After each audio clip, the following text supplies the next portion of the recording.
Bonjour et bienvenue dans ce cours. Aujourd'hui, je vous fais un cours spécial pour vous parler du plan de l'oral. Je tiens à vous préciser que ce plan vous permet de préparer l'examen du DALF C1, du DALF C2. Ce plan peut également vous servir pour le DALF B2 et dans n'importe quelle présentation orale. Vous serez capable de pouvoir prendre n'importe quel sujet et de pouvoir faire une démonstration exactement comme vous l'entendez grâce à ce plan. Pour cela, j'ai découpé mon cours en deux vidéos. Une première vidéo qui vous présentera la théorie. Je vous parlerai du plan tout à fait dans la théorie. Je vous expliquerai ce qu'il faut faire, comment s'organisent les parties du plan de l'oral. Et dans une deuxième vidéo, je vous présenterai un exemple concret issu de l'un des exercices qui est présent sur ma plateforme www.luquet.com. La petite musique est bien là. Avant d'attaquer le plan, je vous invite à mettre un like sur cette vidéo. Si vous ne l'avez pas déjà fait, bien sûr, vous pouvez vous abonner et vous pouvez recommander cette chaîne et cette vidéo en particulier à vos amis, tout simplement en la partageant sur vos réseaux sociaux ou en l'envoyant par mail. C'est aussi une bonne formule. Vous allez passer prochainement votre examen du DALF C1 ou du DALF C2. Luquet vous offre une préparation intégrale à l'oral ou à l'écrit. On fera des exercices en condition de l'examen. Notre équipe de professeurs examinateurs du DALF vous suit directement, corrige vos examens et vous donne des conseils personnalisés pour mieux réussir. La préparation Luquet intégrale vous permet d'être au maximum de vos capacités le jour de l'examen. Pour en savoir plus, je vous invite à vous rendre sur www.luquet.com. Le plan de l'oral se déroule, comme vous le savez très certainement, en trois parties. On aura une partie introduction, une partie développement et une partie conclusion. Ça, c'est ce que vous avez appris en classe, c'est ce que vous avez appris à l'école pour présenter un écrit ou pour présenter un oral. Je vais rentrer bien sûr dans le détail et je vais commencer par l'introduction. Faire une bonne introduction, c'est vraiment important car ça pose les choses, ça pose les éléments et ça donne tout de suite le cadre de votre démonstration. Donc c'est pour ça qu'il ne faut pas la rater et il faut absolument respecter les étapes que je vais vous proposer. Quand on fait l'introduction, on parle tout d'abord du thème. Alors le thème, c'est par exemple le thème de la santé, le thème de la famille, le thème des jeux vidéo, le thème de la science, le thème du tourisme spatial, peu importe, il faut parler du thème. Pour parler du thème, on va identifier des acteurs. Alors ici, les acteurs qui sont identifiables, je vous donne quelques exemples, ça peut être l'État, ça peut être la famille, ça peut être les services hospitaliers, ça peut être un pays, ça peut être une entreprise technologique. Voilà, vous pouvez avoir différents acteurs, ça peut être un travailleur aussi, ça peut être une personne qui joue aux vidéos, un enfant par exemple. Vous pouvez avoir différents acteurs selon les thèmes que vous allez traiter. En principe, vous pouvez trouver au moins deux acteurs qui vont pouvoir s'opposer dans votre démonstration, mais parfois vous pouvez en avoir trois, voire même quatre. Au-delà, on pourra avoir d'autres acteurs, mais je vous conseille de n'avoir qu'au maximum 3 acteurs, car vous verrez vite qu'avec 3 acteurs, déjà, on a des problématiques qui sont très fortes et on n'aura pas besoin d'en avoir plus. Donc, si vous trouvez d'autres acteurs, c'est pas grave, sélectionnez vraiment les 2 ou les 3 plus pertinents pour votre démonstration. On ne vous en voudra pas si vous ne parlez pas des autres, puisque vous aurez déjà de bons éléments avec ces 2 ou 3 premiers acteurs. Lorsque vous allez présenter votre thème, vous allez donc identifier les acteurs et vous allez parler des problèmes qui concernent ces acteurs. En général, c'est des problèmes qui les opposent. On est rarement d'accord, sinon il n'y aurait pas de démonstration. Donc vous allez mettre en évidence des problèmes et plus particulièrement l'un de ces problèmes que vous allez formuler dans une problématique. La problématique, c'est une question que l'on pose et à laquelle on pourrait naïvement répondre par oui ou par non. Ayez vraiment ça en tête, une bonne problématique, c'est une question à laquelle on pourrait répondre oui ou non. Et d'ailleurs, pour illustrer le fait que c'est une question à laquelle on répond par oui ou par non, il faudra utiliser le sujet inversé pour poser votre question. Est-ce qu'on peut lutter contre le réchauffement climatique? Avec le sujet inversé, ça va donner « Peut-on lutter contre le réchauffement climatique ?» Voilà, on posera toujours notre question comme ça. Le sujet inversé permet de poser une question oui-non de façon soutenue. Et dans un examen du DALF, je ne saurais vous recommander d'utiliser au maximum des formules de langage soutenues. Une fois que vous avez posé votre problématique, vous allez devoir annoncer le plan. Et ici, pour le DALF C1, aussi bien que pour le DALF C2, je vous recommande très fortement, et si je le pouvais, je vous imposerais d'utiliser le plan thématique.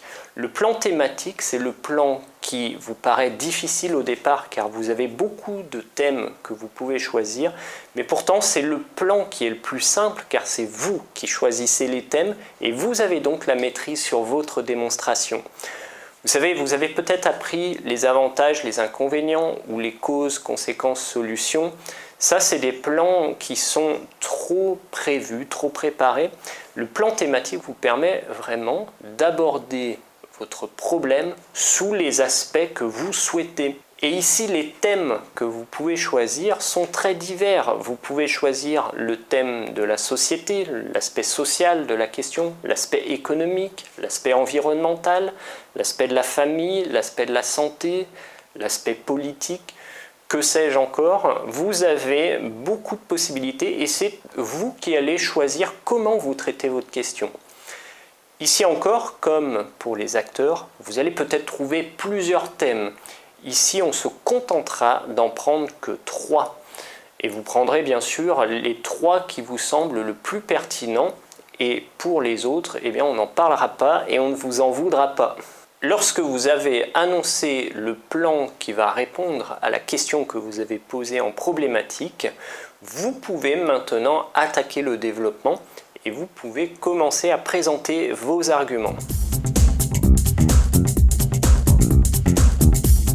La présentation de chaque thème va se dérouler de la même manière. On va donner une petite explication du thème.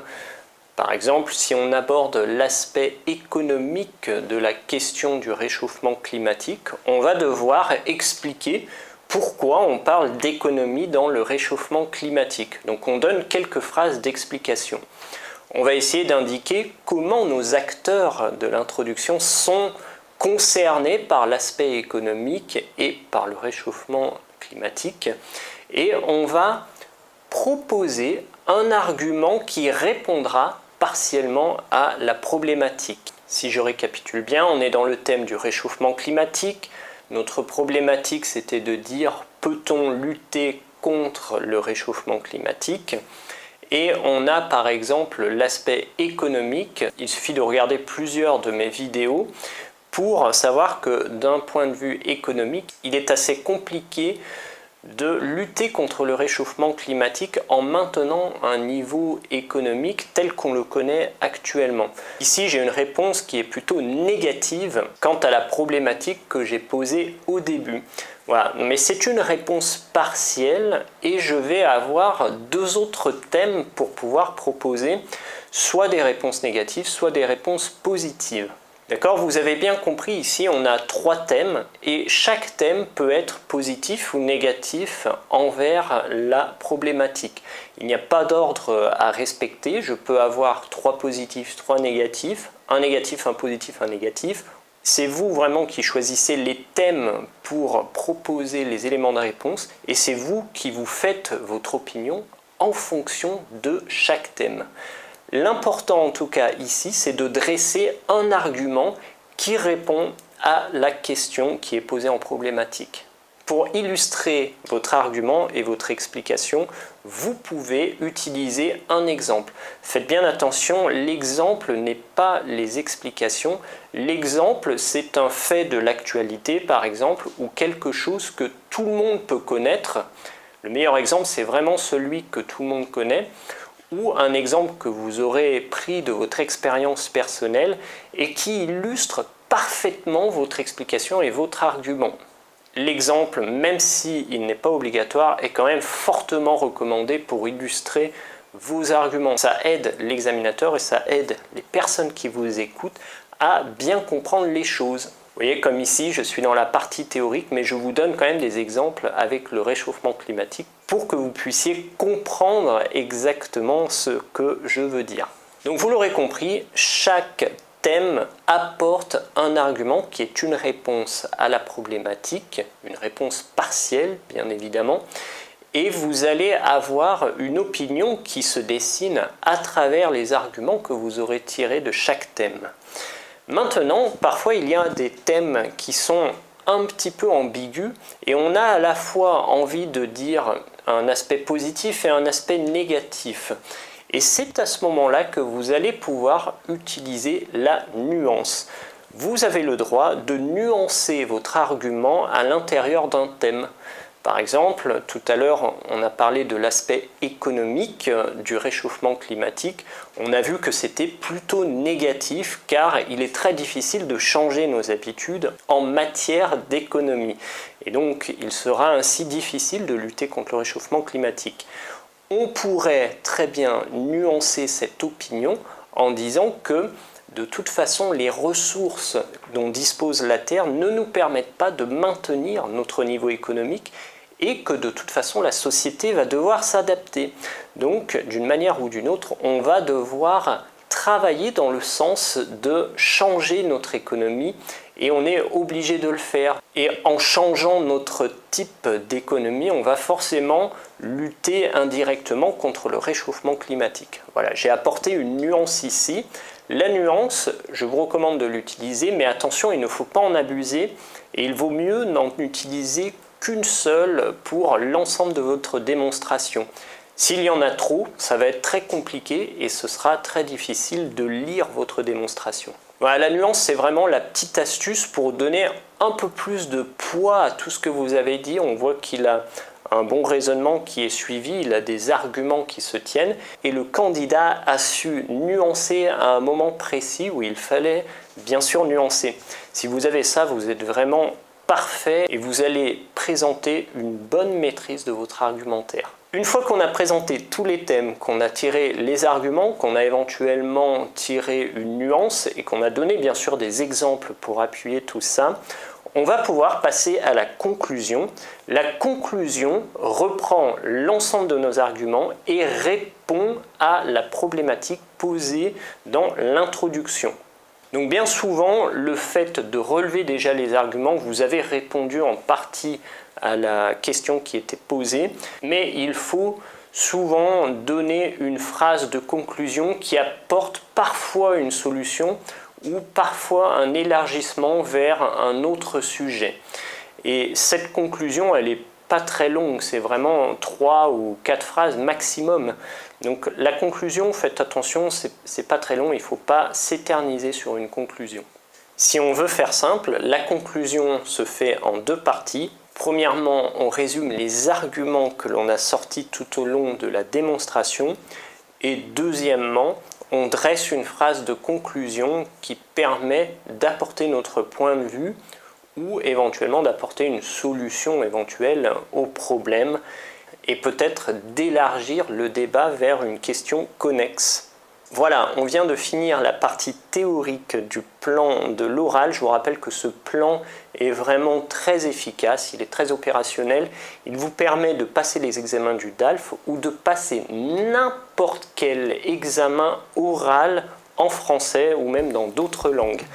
Maintenant, je vous propose de passer à la pratique dans la vidéo suivante et bien sûr, n'oubliez pas de partager cette vidéo sur vos réseaux sociaux, de mettre un like et de vous abonner bien sûr si ce n'est pas déjà fait. Je vous remercie et à très bientôt.